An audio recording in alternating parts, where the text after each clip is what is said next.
So I'm here with Drew Ohlmeyer. So Drew is the head of content for Allied Esports, sorry. Back in NAB, you just recently had opened the new studio or arena at the Luxor, which used to be the old Studio 54, I believe, right? Not Studio 54, but LAX. LAX, okay.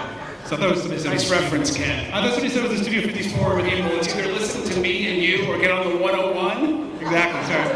and the 101 one. Right. Someone mentioned to me the Studio 54, sorry.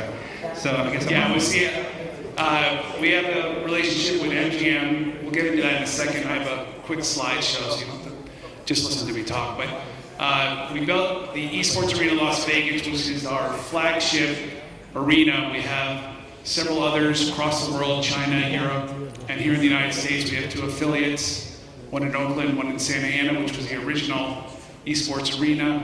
That relationship with MGM and the Luxor led to the Esports Arena Las Vegas, which actually won Venue of the Year at the Tempest Awards. Very good, congratulations. By Synopsis. And so to get a sense, look at me, I'm tossing the tape. To get a sense of the Esports Arena Las Vegas, here is a little look at that place. Roll the tape, as we like to say.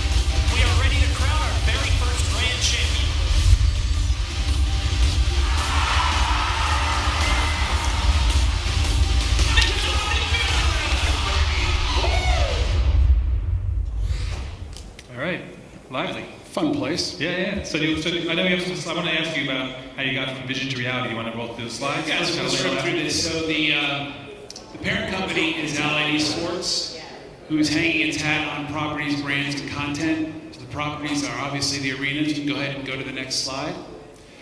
We'll just rip through who we are. So you see the flagship as Esports Arena Las Vegas. We also have 6 other arenas as affiliates. We also have 2 mobile units, 2 trucks, one in Europe, which is actually its own studio.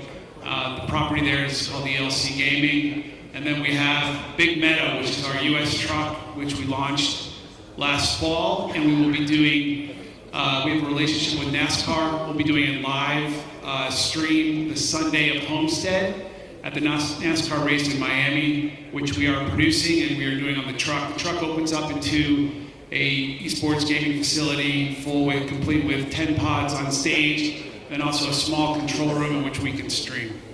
So we're doing that in Homestead. We really look forward to getting the truck out more. I think there's an opportunity, especially the panel before, with universities and colleges to take events to locations rather than having to bring them to an arena. And there are some of the partners that we've had and sponsors that we've worked with and brands that we have developed in Allied's short couple of years on the map. So we can go to the next slide real quick. So there's Vegas, you saw the video, that's the flagship. You go ahead and slide to the next one. And we have the community arenas, which are affiliates. Again, the original Esports Arena from Santa Ana. And then we added one in Oakland. And go ahead and change the next slide. And we have the trucks.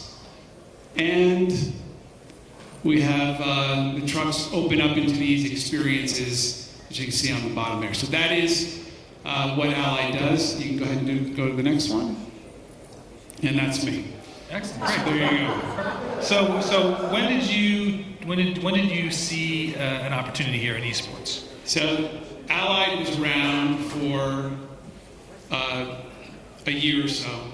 And when I dropped into the picture is when they wanted to make the move into creating content. So the idea is that it's the properties, which are the arenas, the trucks, working with brands, but then the content piece of it is not only can we hold these events in these arenas, we can also produce content around the events. So, and I think Daryl Wenhart from CBT spoke earlier. We went pretty large on Esports Arena Las Vegas. The infrastructure there, my experience is in network television. I was with the NFL Network for almost a dozen years. The infrastructure at Esports Arena Las Vegas is pretty significant. There isn't much you can't do. There are 24 RoboCams, capacity for 24 cameras total. A dozen Robos, could add another dozen. The stage has 10 pods, all with Marshall cams. We've used a JITA in the space, which looks beautiful. We have an insert studio, a caster booth. We can even do live streaming from the front lobby. We can have multiple events and streams going on at the same time. So it was a significant investment, and in our short time, I think the thing that we're proudest of is how, and Robert talked about this from Turner earlier, we're a game agnostic company. So we are working with almost on a weekly basis, daily basis, different games. And so we are immersing ourselves in those games and producing the content from those. Right. So just to follow up real quick on that. So you mentioned working with different games, and maybe quickly, from your perspective, explain. We should probably have done this morning at 8:30. The ecosystem, because there are, people kind of it gets a little confusing when you start figuring out the games versus the publishers versus some of the leagues and versus if they're federations. And so what's sort of the ecosystem, and where do you fit in there as a third party? Sure. So I think the hope is that we become the intersection of this ecosystem. So where publishers, team orgs, players, other third parties that want to get into space can come to us for one-stop shopping. We can produce a live event, we can produce the coverage of the live event, and provide other services. So that role of being the intersection of everyone's needs is the goal of what we're doing. Right, okay. So I think we actually set a record today for an esports event conference in the US this year. And there have been a ton of esports conferences in the US, but we have not yet mentioned Ninja. I don't think it's been mentioned. Has anybody mentioned Ninja? Which is amazing because he is the superstar of superstars. So maybe maybe we should talk a little bit for like 5 or 10 minutes about the personalities within esports and how they're driving it. Just a real quick anecdote, taking the Uber to the hotel last night or yesterday, and the taxi driver starts talking to us, what do you do? Because it's Uber driver starts talking, and they have to ask what you do, and so we tell them SVG, sports thing, and da-da-da. No one understands it, we don't understand it, but he mentions where you're doing an esports, we say you're doing an esports conference. He goes, oh, that's really cool. And so he starts talking about esports. He's going to be playing in Santa Ana next month in some sort of a tournament. He subscribes to Courage. Yeah, Courage. Don't ask me. I don't know this. Who's Courage? Courage plays what? Right now he plays Fortnite, but he also plays Call of Duty. Okay. He was a caster on MLG for a long time. Right, yeah, he mentioned he was a caster, then he became a player. He pays, this driver pays $25 a month to watch him play, and then I don't know what he gets for the extra $25 versus the $4.99, but that's a whole other question. But do you know what they usually get when they pay $25? Yeah, there are other subscriber perks that you get. Skins and tools and access to other things. Cool. So anyway, so Ninja, we should talk. See up the video because Ninja did a really cool event at your place. Do you want to put the video first? Toss? Sorry, you toss. It's your toss. I want you to do it. Go ahead. All right. So Ninja. I think that it was probably 2 weeks after we came to your place that you guys did this big event. So Ninja is a superstar in Fortnite. Fortnite's a game where you basically go in a waiting room with 100 people. You jump on a bus. The bus flies in the sky. You jump out of the bus. You land on an island. And you kill each other. That's the Fortnite in a nutshell. Yeah, I call that Tuesday in my house. Right, Tuesday. So let's roll the video of Ninja, and you can see why he's a unique personality, because he is definitely charismatic, even just watching. That's a long toss, Ken. Roll the video. We are sold out here. I cannot contain my excitement. Let's go. Ninja Vegas 18 begins right now. When Ninja, the young king of Twitch streamers, chose the Esports Arena Las Vegas to host his first Fortnite event. The result was groundbreaking. It showcases the passion of the Fortnite community, live competitions. Here comes the roll. There it is, the cleanup kill. That's the Ninja we know and love. A battle royale in the game that has infiltrated the mainstream. Over 225 players with one mission, to take down Ninja. Oh my god! Mr. The event that has unleashed the passion for a major Fortnite esports scene. Ninja. So maybe talk about that tournament, because I was fascinated. Again, earlier today we talked about how it's really great. You can watch these guys play, you can talk to them, you can get engaged with them. But this was really interesting. This would be like going into an NBA game and actually getting on the court, basically. So maybe walk through how this people got onto the floor, what they paid to get in. Yeah, I mean, on a daily basis in these games, literally 10-year-olds are playing with stars like Ninja and Courage online because they're dropping into random games. In our event, you had the opportunity, there was a ticketed event to pay to get in. We had up to 100 players on the floor. We had 2 heats. They paid $75 to play 2 games, and they got to compete with Ninja in the game physically in the space. That's part of what we are trying to accomplish, where we are, this is all about community. These communities online are extremely strong, but to get physically these players in the same building, there was a energy that was palpable that night.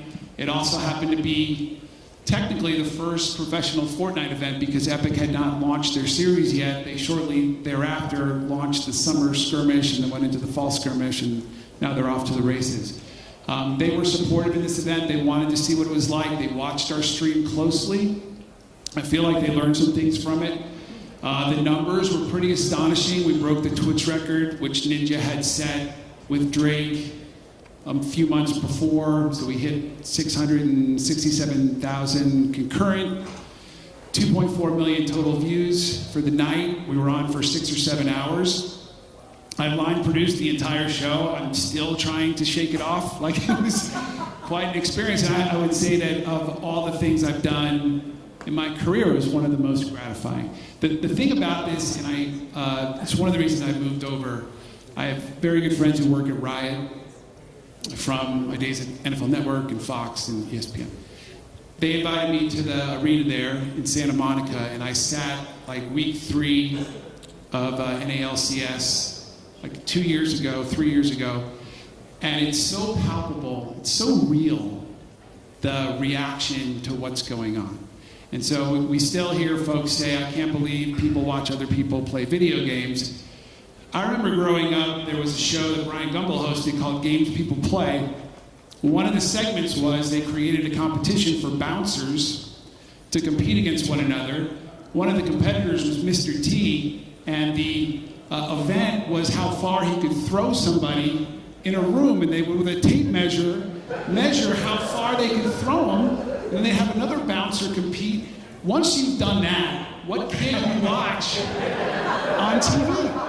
But the response to what's going on, and I have a 12-year-old son, and it's so real, it's so organic, it's so passionate, and I think our job as broadcasters, streamers, is simply to get out of the way, catch it, push it, and let them consume it.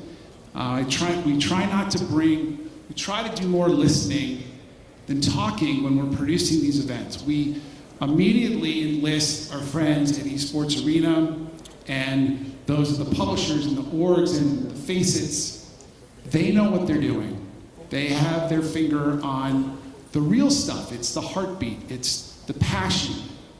It's no different than being a Jets fan. God bless you. But it's no different. It's no different. So once you understand that and how real it is, everything else kind of takes care of itself. Do you feel that you mentioned your 12-year-old son? So do you embrace your 12-year-old son doing this? And how, because I know a lot of parents do struggle with this, and they say, well, this is just not right. But yet they used to love they'll watch their kids play baseball for 6 hours a day, or going back 30 years, being on the phone for 4 hours a day. So what's your sense on how culturally more acceptance for these kids? You're getting very Dr. Phil. Sorry, yes, I'm sorry. I do have as a parent of 3, I have a daughter who got a full ride playing tennis at Georgia Tech, and I have a 12-year-old son who sits on the couch with his iPad watching Ninja play Fortnite. On my phone, he's checking his fantasy stats for NFL, and then he has the red zone on the big TV. But he's starting with Ninja. The reason I don't have really much of a problem with this at all is because of how, and this I think helps me when I'm producing, it is extremely social. When he goes upstairs on his PC and he puts on his headset, you would think there are 4 people in the room with him. He's laughing, he's talking, he's engaging, it's intellectual, it's social. It is not the stereotype of some kind of antisocial behavior. Now, do you have to put limits on it? Sure. We do that with everything. But I think understanding the conversations that are going on, when I'm producing, I'm watching the chat as much as I'm watching what I'm doing.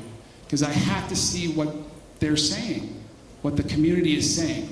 We make adjustments on the fly based on the chat.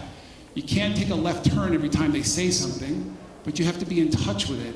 It's a big part of producing those streams. So it's very social. I think there's a lot of positive. In working with Ninja, he was one of the most extraordinary talent I've ever worked with. And he will be able to do really anything he wants. Like he's grown up in front of a camera. He's 28 now, 27, 20? Yeah. And he makes about $500,000 a year, roughly, a month, sorry. Yeah, the numbers are astounding, but he's also now cutting these huge, multi-million-dollar deal with Samsung, and right. I mean, he's rolling. But should that piece of it dry up, one of the great questions is going to be, is it Fortnite or Ninja? Right. So we'll see, and it'll be a really great case study. But that kid could be, not that he would care about this, but he could be the John Madden of that world if he wanted to. Like he could be the Bob Costas. I mean, he is an extraordinary talent. He's a great player, but he is an on-air talent. Right. Well, you can see the way he just comports himself and the way he just sort of enthusiastic. And incredibly natural. Right. So, okay, we also have people here from the traditional industry who I think everyone kind of struggles with this as far as it's intimidating because, it's not like ball and stick sports where most people have grown up with it, right? So it's sort of like, I guess, be like the equivalent of going to direct a cricket match, and most people don't know cricket in the U.S., so they'd be like intimidated. So how do people in the traditional space get over this? I know that one of the things you mentioned was that, I guess, and your dad wouldn't like to hear this, but maybe production values do not matter as much as we think they do. But, so what's your sense on how people who are just a little intimidated by it, how can they kind of jump into it and not get intimidated by it? There's not enough yelling. I need more yelling. So the production value question, I think we all grapple with. I mean, I think E-League grapples with it. Sunday Night Football grapples with how much money you're spending. What is the return in the production? I think the most important thing is, like I talked about before, this audience smells out phony really fast, really fast. And so I've never tried to fake it. We surround ourselves with the folks who are in the community that know what they're doing, and I always see it as we're co-producing. And those who know the game and know the community are driving the content, they're driving the decisions we make, and we execute it. So it should be a symbiotic relationship. It's one where you may have to be a little humble. We heard that earlier today, by the way, second time. Yeah. Be humble. Well, I feel like it's a really good way to go because you can come in there.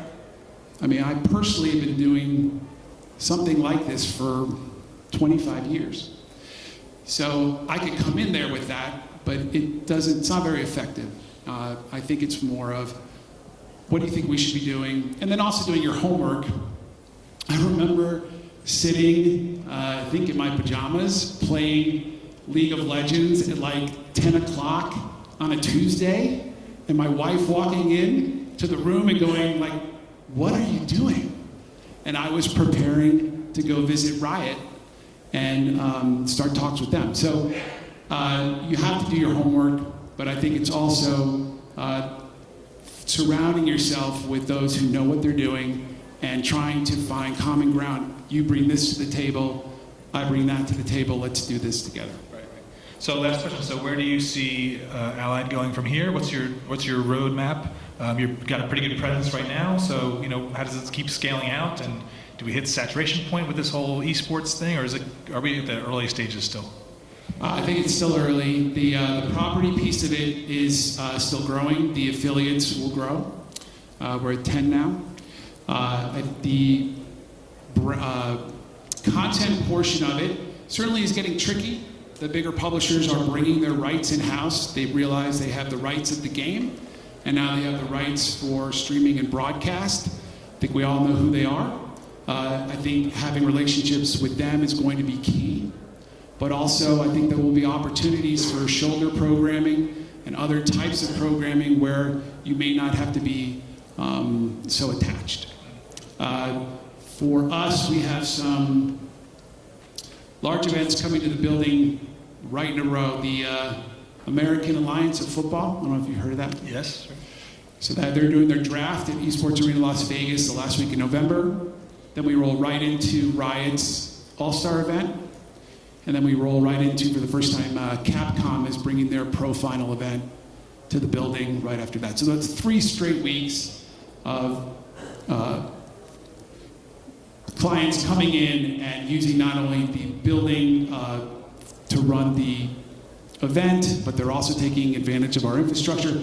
Riot's doing an at-home production for that All-Star event. So they're using everything in the building, but they're taking all the feeds back to LA like they did with Worlds. Right. And it's something they're really perfecting. Excellent, great.